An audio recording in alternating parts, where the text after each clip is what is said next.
নজর রাখবো ধর্মতলার দিকে। ইতিমধ্যে সেখানে লক্ষ লক্ষ মানুষ এসে পৌঁছেছে।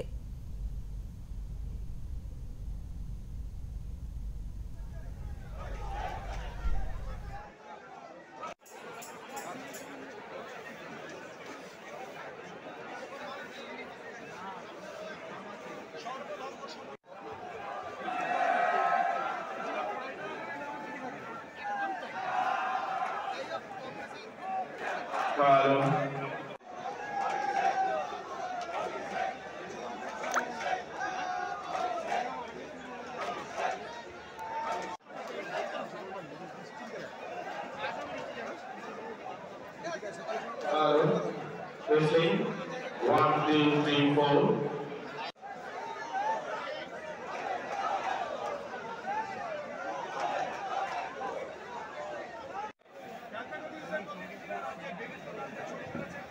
Three, 4.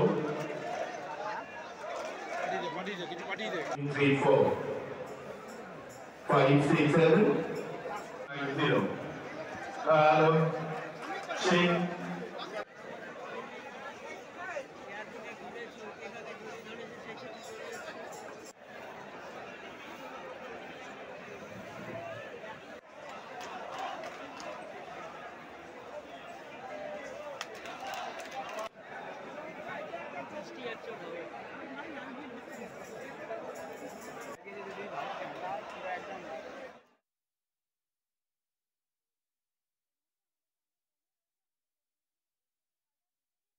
ধর্মতলার এখন বর্তমানে কিরকম পরিস্থিতি রয়েছে, সেখানে কোন কোন নেতারা এসে পৌঁছেছেন, কেউ কি এসেছেন এখনো?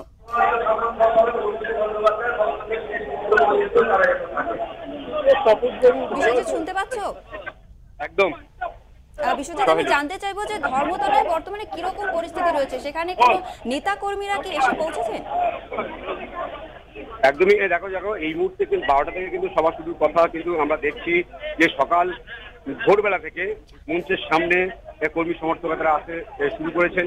ইতিমধ্যে কিন্তু মঞ্চের সামনে ভরে গেছে কর্মী সমর্থকদের ভিড়ে, এবং এই মুহূর্তে মঞ্চে এসেছেন রাজ্য সভাপতি সুব্রত বক্সী। তিনি উপস্থিত হয়েছেন এবং কর্মী সমাজের উদ্দেশ্যে তিনি বার্তা দিচ্ছেন যে মমতা বন্দ্যোপাধ্যায় আসবেন, অভিষেক বন্দ্যোপাধ্যায় আসবেন 2026 বিধানসভা নির্বাচনের আগে।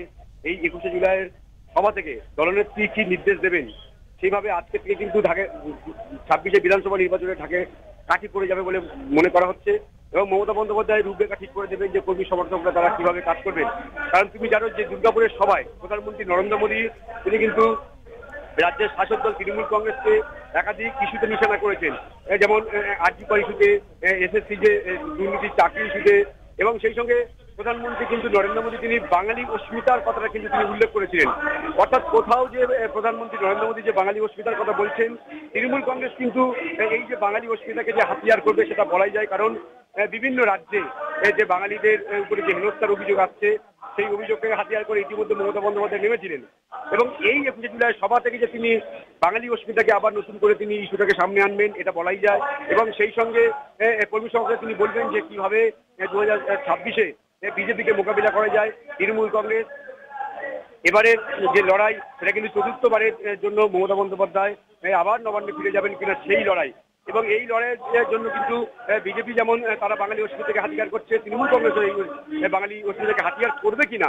মমতা বন্দ্যোপাধ্যায় যদিও পথে নেমেছিলেন অস্মিতাকে হাতিয়ার করে, তবে 26শে বিধানসভা নির্বাচনে এটা হাতিয়ার হবে কিনা বা এটা কোনো ইস্যু হবে কিনা, সেটাই আজকের এই বক্তৃতা থেকে মমতা বন্দ্যোপাধ্যায় কি বার্তা দেন, কি বলেন, সেদিকে আমাদের নজর থাকবে। তবে ইতিমধ্যে কিন্তু আমরা দেখছি যে সভাস্থলে কর্মী সমর্থকরা তারা এসছেন, ভিড় জমিয়েছেন।